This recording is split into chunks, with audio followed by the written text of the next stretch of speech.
माता लक्ष्मी जी की महिमा।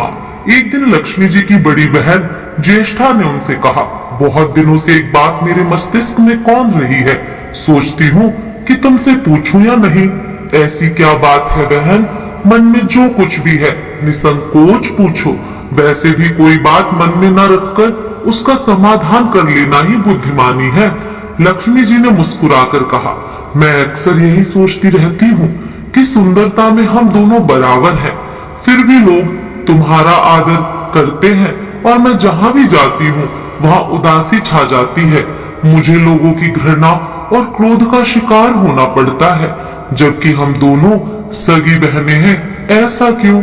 लक्ष्मी जी ने हंसकर कहा, सगी बहन या समान सुंदरता होने से ही आदर नहीं मिलता, उसके लिए अपने को भी कुछ करना चाहिए। लोग मेरा आदर इसलिए करते हैं क्योंकि मैं उनके घर पहुंचते ही सुख के साधन जुटा देती हूँ। संपत्ति और वैभव से आनंदित होकर लोग मेरा उपकार मानते हैं, तभी मेरी पूजा करते हैं। उधर तुम्हारा यह हाल है कि जिसके यहाँ भी तुम जाती हो उसको गरीबी, रोग और आपदा सहनी पड़ती है। इसी वजह से लोग तुमसे घृणा करते हैं, कोई आदर नहीं करता। आदर पाना है तो दूसरों को सुख पहुंचाओ। ज्येष्ठा को लक्ष्मी जी की बात चुभ गई। उन्हें लगा कि लक्ष्मी को अपनी महिमा का अभिमान हो गया है। उन्होंने तड़प कर कहा, लक्ष्मी, तुम मुझसे हर बात में छोटी हो, अवस्था में भी और प्रभाव में भी। मुझे उपदेश देने का भी विचार न करो। अगर तुम्हें अपने वैभव का अहंकार है तो मेरे पास भी अपना एक प्रभाव है। मैं जब अपनी पर आ जाऊं तो तुम्हारे करोड़पति भक्त को भी पल भर में भिखारी बना दूं। लक्ष्मी जी को हंसी आ गई और कहने लगी, बहन, तुम बड़ी हो इसलिए कुछ भी कह लो, लेकिन जहां तक प्रभाव की बात है मैं तुमसे कम नहीं हूँ। जिसको तुम भिखारी बनाओगी उसे मैं दूसरे दिन रंक से फिर राजा बना दूंगी। मेरी महिमा का अभी तुम्हें पता ही कहाँ है और तुम्हें भी मेरी महिमा का पता ही नहीं है। जिसकी तुम सहायता करोगी उसे मैं दाने दाने के लिए भी मोहताज कर दूंगी। देखो बहन, दाने दाने के लिए तो तुम उसे मोहताज कर सकती हो जिससे मैं रूठ जाऊं, जिसके सिर पर मेरा बर्द हस्त ना हो उसका तुम कुछ भी बिगाड़ सकती हो, परंतु जिस पर मेरी कृपा दृष्टि है उसका कोई भी बाल तक बांका नहीं कर सकता। अगर तुम अपना प्रभाव दिखाने को इतनी ही उतावली हो रही हो तो कल अपना प्रभाव दिखाकर देख लेना। ठीक है, बोलो कहाँ चले? दूर क्यों जाएं? पास ही अनुराधापुर है, उसमें एक ब्राह्मण रहता है, दीनानाथ। वह रोज मंदिर में पूजा करने जाता है और मेरा पक्का भक्त है। उसी पर हमें अपनी अपनी महिमा दिखानी है। ज्येष्ठा को ताव आ गया। उन्होंने हाथ झटक कर कहा, ठीक है, देख लेना, कल तुम्हारा सिर ही झुक जाएगा। कहकर वह एक ओर चली गई। लक्ष्मी जी वहीं खड़ी बहन के क्रोध और अहंकार पर मुस्कुराती रही। दूसरे दिन दोनों बहनें अनुराधापुर के विष्णु मंदिर में पहुंची। उन्होंने वेश बदल रखा था। साधारण स्त्रियों की तरह वे दोनों मंदिर के द्वार पर बैठ गईं। लोगों ने देखा अवश्य, किंतु किसी ने उनकी ओर कोई खास ध्यान नहीं दिया। ध्यान देने वाली कोई खास बात थी भी नहीं। वह मंदिर था और वहां हर रोज दीन दुखी आते जाते रहते थे। वहां आने वाले सभी किसी न किसी परेशानी में घिरे रहते थे। फिर भला उन्हें किसी दूसरे की परेशानी से क्या सरोकार हो सकता था? थोड़ी देर बाद वहां दीनू पंडित आया। दोनों बहनों की नजरें उस पर जम गई। पूजा करके जब वह लौटने लगा तो ज्येष्ठा ने कहा, लक्ष्मी, वह तुम्हारा भक्त आ रहा है, बन पड़े तो कोई सहायता करो। हाँ, करती हूँ, कहकर लक्ष्मी जी ने एक पोला बांस दीनू के रास्ते में रख दिया जिसमें मोहरे भरी हुई थी। ज्येष्ठा ने बांस को छूकर कहा, अब तुम मेरा प्रभाव भी देख लेना।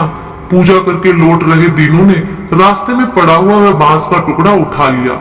उसका विचार था कि वह किसी काम आ जाएगा, घर में 100 जरूरतें होती हैं।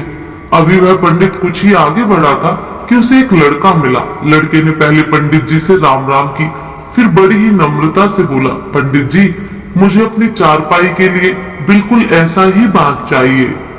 दादाजी ने यह कहकर भेजा है कि जाओ बाजार से ले आओ ऐसा बांस। पंडित जी, कहाँ मिलेगा? दीनू ने कहा, मैंने मोल नहीं लिया, रास्ते में पड़ा था सो उठा लाया। लो तुम्हें जरूरत है तो तुम ही रख लो, वैसे बाजार में 1 रुपए से कम का नहीं है।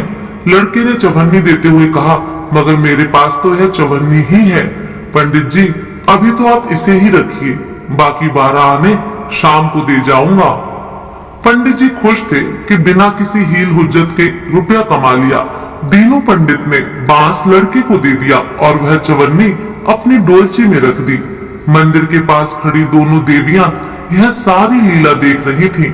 ज्येष्ठा ने कहा, लक्ष्मी देखा तुमने, तुम्हारी इतनी सारी मोहरें मात्र एक चवन्नी में बिक गई, और अभी क्या यह चवन्नी भी तुम्हारे भक्त के पास नहीं रुकेगी। चलो उसके पीछे चलते हैं और देखते हैं कि क्या होता है। दोनों बहनें दीनू के पीछे पीछे चलने लगी। एक तालाब के पास दीनू ने डोलची रख दी और कमल के फूल तोड़ने लगा। उसी बीच एक चरवाहे का लड़का आया और डोलची में रखी हुई चवन्नी लेकर भाग गया। दीनू को पता ही नहीं चला। फूल तोड़कर वह अपने घर चलने लगा। इतने में वही लड़का आता हुआ दिखाई दिया जिसने चवन्नी देकर उससे बांस ले लिया था। करीब आकर वह बोला, पंडित जी यह बांस तो बहुत बजनी है। दादाजी ने कहा है कि कोई हल्का बांस चाहिए, इसकी चारपाई ठीक ना होगी। यह लीजिए, आप अपना बांस वापस ले लीजिए। कहकर उसने बांस पंडित जी के हवाले कर दिया। दीनू ने बांस ले लिया, लेकिन चवन्नी तो डोलची में थी ही नहीं। तब उसने कहा, बेटा चवन्नी तो कहीं गिर गई, तुम मेरे साथ घर चलो, वहां दूसरी दे दूंगा। इस समय मेरे पास एक भी पैसा नहीं है, तब आप जाइए, मैं शाम को आकर घर से ले लूंगा। यह कहकर लड़का अपनी राह लौट गया। बांस फिर से पंडित जी के ही पास आ गया और लक्ष्मी जी हौले से मुस्कुराई। उनको इस प्रकार मुस्कुराते देखकर ज्येष्ठा मन ही मन में जल उठी। वह बोली, अभी तो खेल शुरू ही हुआ है, देखती चलो कि मैं इसे कैसे तिगनी का नाच नचाती हूँ। दीनू बेचारा इन सब बातों से बेखबर अपनी ही धुन में आगे बढ़ा चला जा रहा था। उसे क्या पता था कि वह शतरंज का मोहरा बना हुआ है। वह तो धूप छांव की भांति दोनों बहनों का प्रभाव सहता चुपचाप चला जा रहा था। आगे चलकर गांव का एक अहीर मिला। उसने दीनू को चवन्नी वापस करते हुए बताया, पंडित जी मेरा लड़का आपकी डोलची से यह चवन्नी उठा लाया था। वह बड़ा ही शैतान है, मैं आपकी वही चवन्नी लौटाने आया हूँ। हो सके तो उस शैतान को माफ कर दीजिएगा। दीनू ने आशीर्वाद देकर चवन्नी ले ली और प्रसन्न मन से उस लड़के को पुकारने लगा जो शाम को घर आकर चवन्नी लेने की बात कहकर लौटा जा रहा था। आवाज सुनकर लड़का लौट आया। अपनी चवन्नी वापस पाकर वह भी प्रसन्न हो गया। दीनू पंडित निश्चिंत मन से घर की ओर बढ़ने लगा। उसके एक हाथ में पूजा की डोलची थी और दूसरे में वही 5 हाथ का लंबा बांस।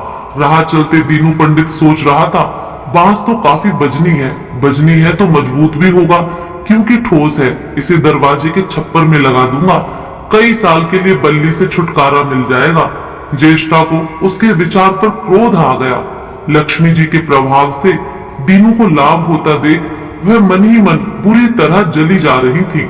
जब उन्होंने देखा कि पंडित का घर करीब आ गया है तो कोई उपाय न पाकर उन्होंने दीनू को मार डालने का विचार किया। उन्होंने कहा, लक्ष्मी धन संपत्ति तो मैं छीन ही लेती हूँ, अब तुम्हारे भक्त के प्राण भी ले लूंगी। देखो वह किस तरह तड़प तड़प कर मरता है। और वह तुरंत सांप बनकर दीनू की ओर दौड़ पड़ी। लक्ष्मी जी को तनिक भी घबराहट नहीं हुई, वह उसी तरह खड़ी मुस्कुराती रही। सहसा दीनू चौंक पड़ा। एक भयानक सांप फन उठाए उसकी ओर झपट रही थी। प्राण तो सभी को प्रिय होते हैं, उपाय रहते कोई अपने को संकट में नहीं पड़ने देता। दीनू ने पगडंडी वाला रास्ता छोड़ दिया और एक ओर को भागने लगा, लेकिन सांप बनी ज्येष्ठा उसे भला कहाँ छोड़ने वाली थी। वह तो उस गरीब के प्राणों की प्यासी हो चुकी थी। वह भी दीनू के आगे पीछे दाएं बाएं बराबर दौड़ती ही रही। दीनू घबरा गया। उसने हाथ जोड़कर कहा, नाग देवता मैंने तुम्हारा कुछ नहीं बिगाड़ा, शांति से अपनी राह लौट जाओ। आखिर क्यों मुझ गरीब के पीछे पड़े हो? व्यर्थ में किसी ब्राह्मण को सताना अच्छी बात नहीं है। लेकिन वह नाग तो ज्येष्ठा का रूप था जो दीनू को किसी भी तरह डसना चाहता था। प्रार्थना पर कुछ भी ध्यान न देकर वह सांप एक बार भी फुफकारता हुआ झपट पड़ा। जब दीनू ने देख लिया कि बिना संघर्ष किए अब जान नहीं बचेगी, तो उसने प्राण रक्षा के लिए भरपूर जोर लगाकर वही बांस सांप के ऊपर दे मारा।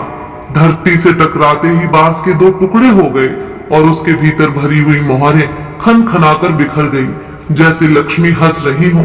दीनू के मुंह से हैरतपूर्ण चीख सी निकली। अरे! थोड़ी देर के लिए वह ठगा सा खड़ा आंखें फाड़े उन मोहरों की ओर देखता रहा।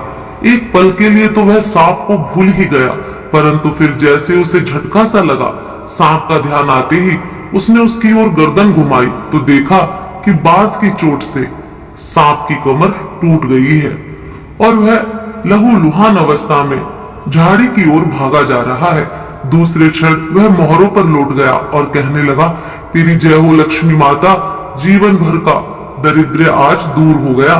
तेरी महिमा कौन जान सकता है। चलो अब घर में बैठकर तुम्हारी पूजा आरती करूंगा। और फिर जल्दी जल्दी उसने सारी मोहरें अंगोछे में बांध दी और लंबे लंबे कदमों से घर की ओर चल दिया। पीछे एक पेड़ की छाया में खड़ी लक्ष्मी अपनी बहन ज्येष्ठा से मुस्कुराकर पूछ रही थी, कहो बहन, सच बताना, बड़प्पन की थाह मिली कि अभी नहीं? बड़प्पन किसी को कुछ देने में ही है, उससे छीनने में नहीं। ज्येष्ठा ने कोई उत्तर नहीं दिया, वह चुपचाप उदास खड़ी रही। लक्ष्मी जी ने उनका हाथ पकड़कर कहा, फिर भी हम दोनों बहनें हैं, जहां रहेंगी साथ ही रहेंगी। आओ अब चले। जय माता लक्ष्मी।